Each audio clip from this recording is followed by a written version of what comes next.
sembrando semillas de fe. Que la paz de Cristo nuestro Señor habite en sus corazones. Escudriñando las Sagradas Escrituras, encontramos la importancia del bautismo para los cristianos. ¿Es importante el bautismo para los cristianos? Sí. ¿Lo deben recibir solamente los adultos? No. ¿También los niños? Sí. ¿Por qué? Porque el bautismo es para salvación. Aunque haya personas que digan que el bautismo no es para salvación, sí lo es. Primera de Pedro capítulo 3 versículo 20 nos viene a decir que el arca de Noé, el agua allá que llevó el arca de Noé, y esas 8 personas que se metieron en el arca fueron salvadas por el agua, y eso era símbolo del bautismo que ahora nos salva a nosotros. Lo dice Pedro. Sí es para la salvación el bautismo. Aun cuando usted y yo escuchamos en la calle hay gente que dice que el bautismo no es para salvación. No importa lo que digan los demás. Lo importante es lo que diga la Biblia para nosotros. Oiremos también lo que dice San Juan. Juan capítulo 3, versículo 3 y siguiente. Escuchemos.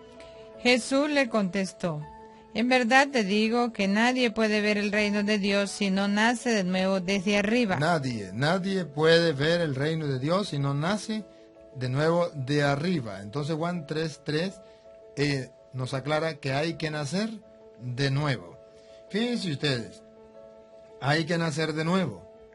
Es la única condición que pone el Señor. Nacer de nuevo. ¿A qué edad? No dice la edad. Ahí no dice, tiene que ser los adultos. No, dice, hay que nacer de nuevo. Vamos a ver, ¿qué sigue? Nicodemo le dijo: ¿cómo renacerá el hombre ya viejo? Entonces Nicodemo pensó solamente en el hombre viejo, en el hombre adulto. Y pregunta, ¿cómo van a nacer de nuevo, siendo ya grande? Siga. ¿Quién volverá al seno de su madre? Jesús le contestó: en verdad te digo. En verdad significa no hay mentira, no hay error aquí. Hay que creerlo. El que no renace del agua y del Espíritu no puede entrar en el reino de Dios. Entonces aquí Jesús aclara, el que no renace, el que no vuelve a nacer. Renacer significa volver a nacer. Del agua y del Espíritu no entra al reino de Dios. Renacer del agua y del Espíritu. Está simbolizado en el agua y el Espíritu, ¿qué? El bautismo. Y entonces, ¿a qué edad se recibe? Aquí no dice la edad. Aquí hay una sola condición: que haya nacido.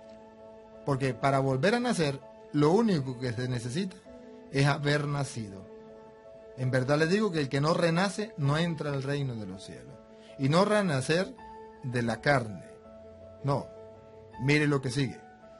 Lo que nace de la carne es carne. Ahí está el primer nacimiento. No dice a qué edad, sino que haya nacido de la carne. Siga.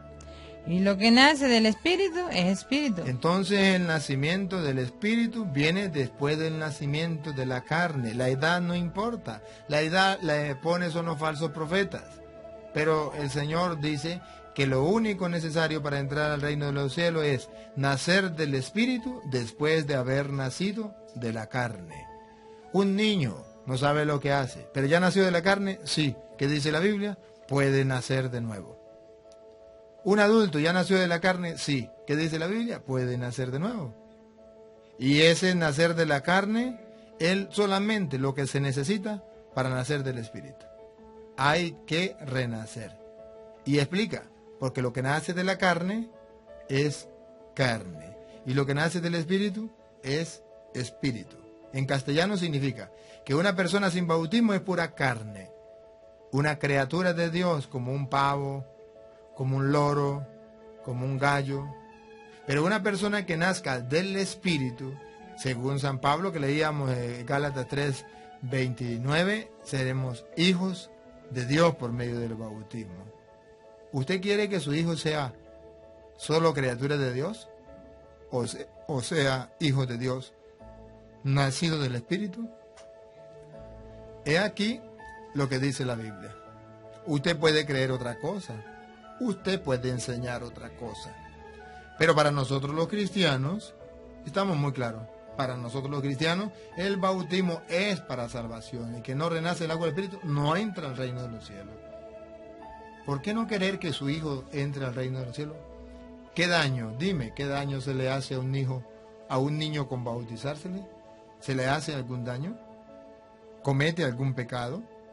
No, solamente que hay personas que andan engañando a los demás diciendo que eso no se debe hacer, con excusa de que un niño no sabe lo que hace o un niño no tiene pecado.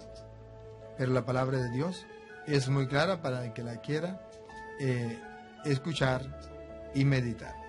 Miremos el ejemplo, busquemos un ejemplo, pues, allá del mismo Jesucristo. En Mateo capítulo 3, versículo 13, vemos algo semejante. Antes de leerlo, yo pregunto, ¿Cristo tenía pecado? La respuesta es no. Segunda pregunta, ¿quién era más puro de Cristo y un niño? Pues Cristo, que es Dios. Ajá. Si Cristo era puro, no tenía pecado, ¿para qué se bautiza? ¿Para qué? ¿Se bautizó Cristo o no se bautizó? Sí se bautizó. ¿Para qué si el bautismo es solo para el perdón de los pecados? Si no sirve para más nada, entonces ¿para qué? Vamos a escuchar lo que pasó aquí en Mateo capítulo 3, versículo 13. Por entonces vino Jesús de Galilea al Jordán para encontrar a Juan y para que éste lo bautizara. Juan quiso disuadirlo y le dijo, ¿tú vienes a mí? Soy yo quien necesita ser bautizado por ti. Ahí está. Aquí está el ejemplo más claro. Jesucristo no necesita bautismo porque no tiene pecado. Juan se lo dice. Yo no lo puedo bautizar a usted porque usted no necesita del bautismo. En todo caso, el que necesita el bautismo soy yo, porque yo sí tengo pecado. Escuche, hermano cristiano, que me está prestando atención. Usted que tiene la Biblia en la mano, léela. A ver, ¿qué le dijo Jesús? Tienes razón, Juan Bautista, tienes razón. No me bautice porque yo pecado no tengo. Y el bautismo es solo para el perdón de los pecados. ¿Así le dijo Jesús? No. Preste atención, ¿qué le dijo Jesús? Jesús le respondió, deja que hagamos así por ahora. De este modo respetaremos el debido orden. Entonces Juan aceptó. Dijo Jesús, deje que actuemos así. De este modo respetaremos el debido orden que Dios había dejado. Si Dios lo quería así, no es cuestión de que a usted le nazca o no le nazca, que a usted le parezca o no le parezca. Es cuestión de que tenemos que obedecer la palabra de Dios, aun cuando la persona no tenga pecado según usted. Cristo no tenía pecado, pero fue bautizado para respetar el debido orden de las cosas. ¿Usted por qué no respeta el debido orden de las cosas con su hijo? ¿Usted por qué niega a su niño el bautismo? ¿No le estará pasando a usted lo que le pasó a los fariseos allá en San Lucas capítulo 7, versículo 30, que no aceptaron el bautismo? ¿No le estará pasando? Toda persona que rechaza el bautismo para los niños, según San Lucas capítulo 7, versículo 30, vamos a escucharlo y ustedes mismos lo pueden leer en las Sagradas Escrituras. ¿Cómo lo llama la Biblia a esa persona que rechazan el bautismo porque no les parece, porque no están de acuerdo, por X o por Y motivo? Escuchemos. Todo el pueblo escuchó a Juan, incluso los publicanos confesaron sus faltas y recibieron de su bautismo.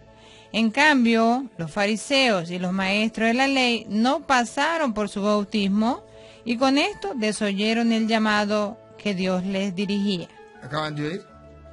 Todo el mundo acepta el bautismo, menos un grupito. ¿Sabe cómo lo llama la Biblia? Fariseos. Fariseos, que frustran el plan de Dios cuando no aceptan el bautismo. Pregunto, cristiano que me está escuchando y está leyendo las Sagradas Escrituras, ¿será usted del grupo de los fariseos que frustra el plan de Dios y no bautiza a sus hijos? Solamente porque un falso profeta le dice que no hay que bautizar a los niños y usted no ha tenido la delicadeza y el cuidado de decirle, muéstreme en la Biblia donde diga no se puede bautizar a los niños. Entonces ellos, con falsas interpretaciones, le han engañado y usted ni cuenta se ha dado. Por eso dice la Biblia, si un ciego guía a otro ciego, los dos caen en el mismo hueco.